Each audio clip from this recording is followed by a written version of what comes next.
Welcome to New Directions for Women, a program of the Morris County chapter of the National Organization for Women. My name is Rebecca Lubetkin, and I and the entire production crew, that means all the people in the control room and all the people here in the studio, are members of this chapter of NOW. Today we have a very interesting show, and for those of you, and I guess most of you weren't really of age in the 60s, I think you'll be fascinated by the changes that have taken place in the last 40 years. Limitations on women and men that were taken for granted and even insisted on as right and proper will sound quaint now, yet few of them were changed without a struggle. Our program is called Dare to Say the F Word. No, it isn't what you may be thinking. We're going to talk about the changes that feminism has wrought in just the past few years, and then how to educate students to understand and build on the progress that has been made. Our guest today is Barbara Winslow, a professor in the Women's Studies Department and at the School of Education at Brooklyn City University of New York. She was a founding mother of the United States Women's Liberation Movement. In 1967, along with a dozen other women, she founded Seattle Radical Women and has continued to be active ever since, working in women's organizations to eliminate racism and sexual violence and for women's educational advancement. She was also a founding member of the first women's liberation groups in England and was an organizer of the first feminist conference there since the days of the suffragettes, and this was at Oxford in 1970. She is the author of Sylvia Pankhurst, Sexual Politics and Political Activism, and of numerous articles on women's activism and feminist history.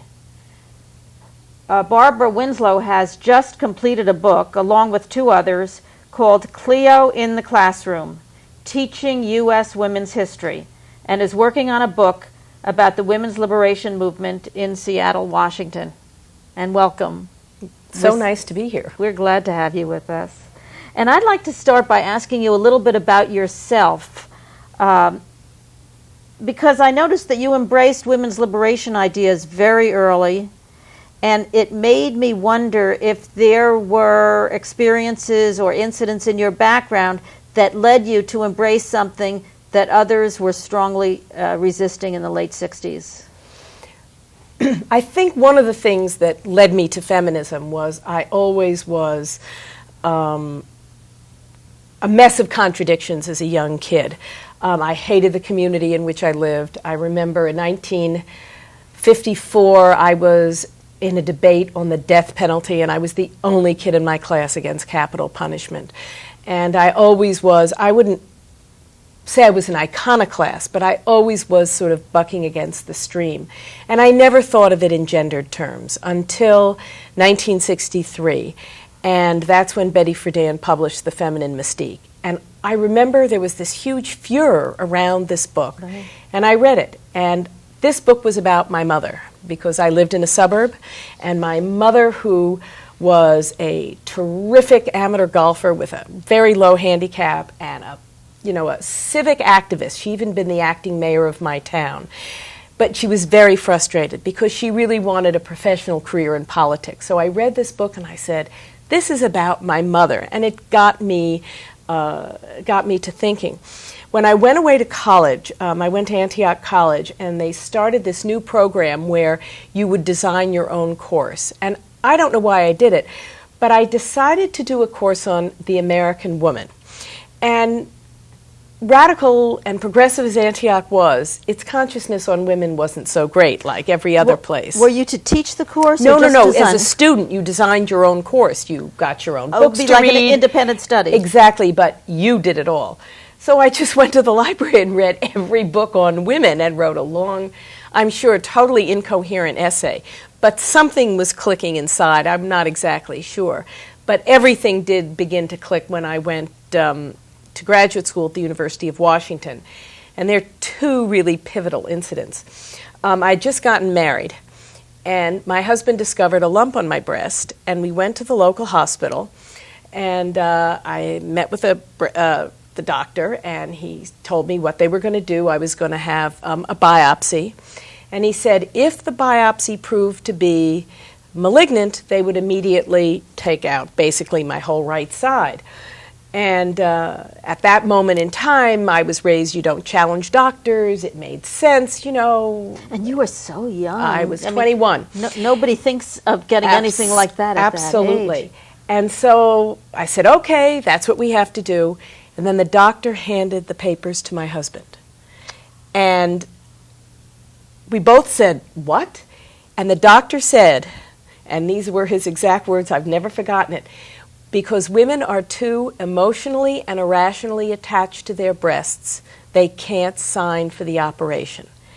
And they can't. It wasn't that we couldn't sign for it. Now, looking back, we know what parts of the body men are very irrationally and emotionally attached to, and we know they could sign away whatever had to be chopped off. But the idea... But the thing is that men are maybe more attached to our breasts than we are anyway. Exactly. But the idea that I was over 21, I was an adult, and that I couldn't sign away this procedure myself, that was the world that women lived in. And today when I tell my gynecologist or my radiologist, they can't believe it.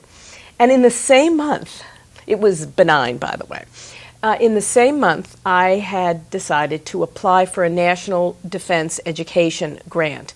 And for those of you who are much younger, there once was a time when the Defense Department generously gave graduate students lots and lots of money.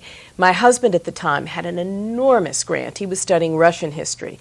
And this was right after Sputnik. That's when the grant program developed, and the idea was that we had to rush to catch up. That's right. We were in the race against the Russians. Right. And you think of Kennedy's comment that the best defense against communism was education. And so the idea was to expand education. And so my husband had a big NDEA, and I thought, why shouldn't I apply? I was first in my class in the graduate program in history at the University of Washington, and I went into the graduate office to get the grant, and they told me they were not going to support any women applying for grants. Why not, I asked. And they said because of the war in Vietnam, they wanted to make sure that the men got the grants so they could be deferred. And here I am faced with this dilemma. I was against the war, but yet at the same time, why should I be penalized just because I couldn't be drafted and go to war? It just was so unfair. And in that month, it was in October 1967, September was the breast biopsy, October was the NDEA, our Students for a Democratic Society chapter, and we were a rather unique chapter, brought this longtime activist named Clara Fraser. She gave a talk on Betty Friedan and the woman question. I went to hear the talk and signed me up. I mean, those two experiences had signed me up. And later that month, Clara Fraser and this other woman from the New Left named Susan Stern had a meeting in the basement of Susan Stern's house, and there were about a dozen of us, and we founded Seattle Radical Women, and it actually is one of the first women's liberation groups to be founded. Oh, I'm sure, because what we called women's liberation really didn't come to my part of the country until about 1970. Mm-hmm. So you were very early. But I can relate in a different way to 1967 because we had a daughter in 1967. And the changes that took place in her elementary years are astounding now. And I started to think about them. She was in the first group of girls who were allowed to play kickball on the school fields at lunchtime rather than four square on the blacktop